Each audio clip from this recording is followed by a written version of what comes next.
In the world of pop music, Scooter Braun was once the man behind the curtain, the Kingmaker. He discovered Justin Bieber on YouTube, took him from a teenage busker in Canada to a global phenomenon before he even turned 18. Scooter wasn't just a manager, he was a brand builder. He didn't wait for Hollywood to come calling. He built empires from scratch and owned them. He became the kind of man whose phone calls changed careers. The guy who could make you famous or finish you overnight.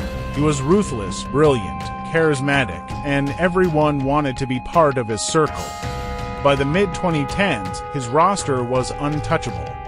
Justin Bieber, Ariana Grande, Demi Lovato, J Balvin, Carly Rae Jepsen, Tori Kelly, Idina Menzel. His empire wasn't just about music, it was about power. He launched SB projects, brokered TV deals, film deals, and even made himself the CEO of Ithaca Holdings, a full-blown entertainment and investment machine. He was everywhere, from the Grammys to Silicon Valley meetings. Scooter wasn't a manager anymore. He was becoming Hollywood royalty. But there was one thing Scooter always wanted more than anything else: control. He didn't just want to help artists, he wanted to own their story. And that obsession would become his downfall. It all came crashing down in 2019. Scooter Braun's company acquired Big Machine Records. And with it, he gained ownership of Taylor Swift's first 6 albums. Yes, her entire music catalog. Her voice, her lyrics, her history, and she had no idea it was coming. Taylor Swift wasn't just blindsided, she was betrayed. She posted on Tumblr that day, "This is my worst-case scenario." She claimed Scooter had bullied her for years behind the scenes, that he orchestrated her humiliation during the Kanye and Kim feud, that he weaponized his artists, and now he owned her art. It was war. Scooter's camp insisted it was just business, that she had a chance to buy her masters and walked away, but the damage was done.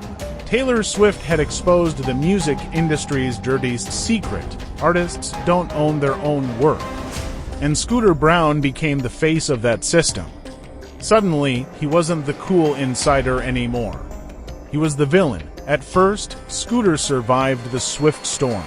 His artists stayed silent, the media cycle moved on. But behind the scenes, everything was unraveling. Over the next few years, his biggest clients began to walk away. Ariana Grande left quietly, no drama, but people noticed. Demi Lovato gone after only a few years. J Balvin exited in 2023. Idina Menzel confirmed she cut ties, and the biggest shock: Justin Bieber, the artist he discovered. Rumors swirled. Justin hadn't spoken to Scooter in months. He was lawyering up. He wanted out.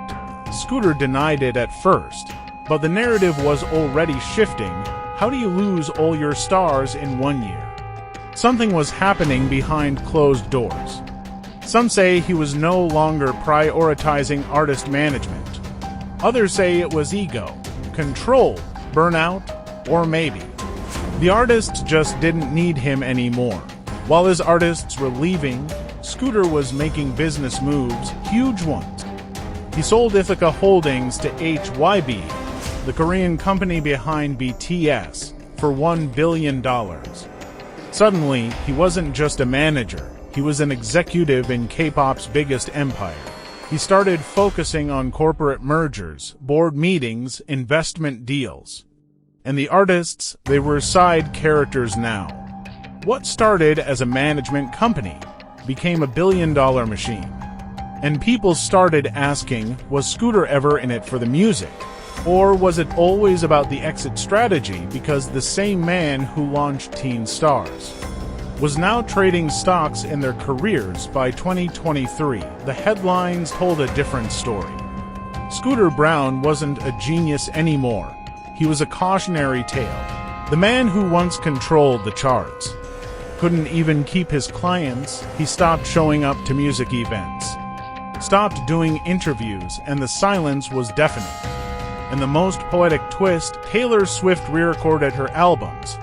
One by one, she took back her masters, took back her legacy, and every time she dropped a Taylor's version, it reminded the world of Scooter's greatest mistake: the pop stars didn't need him.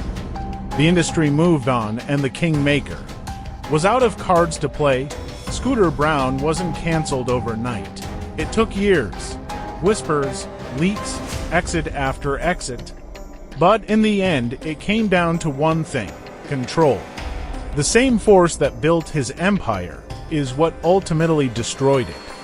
Because when you treat artists like assets, when you manage careers like chess pieces, eventually they walk off the board. Scooter Braun taught the industry how to build pop icons. But he also taught them something else: how to walk away. If you thought this story was wild, wait until you see what's coming next, because behind every music icon, there's a shadow. Hit that subscribe button and turn on the bell.